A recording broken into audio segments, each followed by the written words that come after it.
Let's start teaching our 5-year-old, as we give them their $5 allowance a month, let's start teaching them how to manage those $5.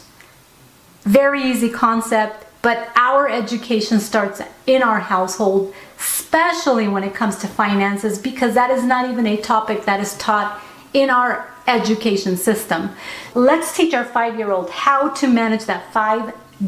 Let's start by giving them 5 singles. Let's start by analyzing a 5-year-old. What would they want in the near future? You were 5 at one point.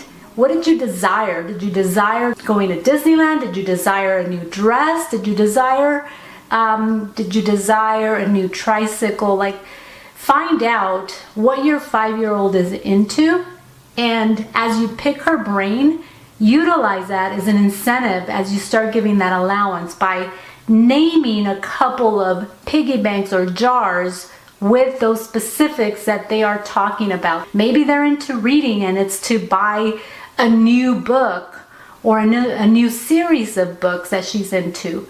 Find that out, name those jars, make them the piggy banks, and make those the initial investment buckets that you're going to teach your 5-year-old.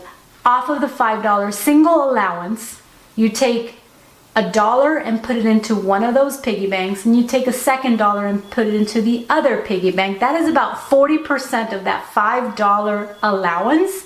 And then you talk about what you guys are going to do with the other 3. But at least your daughter starts learning from a very young age what to do as she receives her allowance every single month. And remember, you do not want to place the dollar yourself as the parent in the jar. You want to hand the $5, preferably 5 singles, in her hands. You have a discussion and you have her walk or take that dollar herself to that specific jar, and then the second $1 to the second jar. We're empowering her. We're not enabling her. We're empowering her for her to take the action. And again, as we repeat it over and over and over, good money habits and education around money will be implemented at a very young age. Here's what I eventually see happening on this 5-year-old.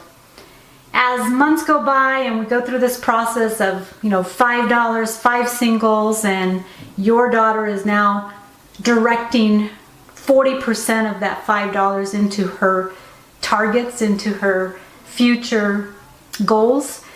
Here's what I envision. I envision if you guys are out and about one day and suddenly she is wanting a new purse or a new dress, and you're going to have the ability to teach her instant gratification is probably not the best habit to have. Instant gratification is she sees the dress, she sees the purse, she sees the shoes, and at 5 years of age, you, in a way, have the money to buy it, but you don't want to teach her instant gratification. Instead, you utilize it as an education process where you stop, have a discussion, and you say, honey, do you remember what we're doing every single month with the $5 allowance? Let's go home and let's set another jar for you to be able to purchase these shoes or this dress or this purse. And once we have enough money to invest in it or buy it, we're going to come back and do it. And what you're teaching your 5-year-old right then and there, that instant gratification that today kicks in all of us and gets us into trouble, she's going to know not to allow that instant gratification to kick in her, because you're teaching her, stop for a second, think about it. Do you really need it? And if you do, let's go save first, then come back so we have the money to pay for it. If you buy it for her right then and there is instant gratification, you're enabling her because you're buying it, versus stop and empowering her in an understanding that, hey, if you don't have the money, you can't really purchase it. Let's go back and plan for it, and then we'll come back and purchase it once we have the money.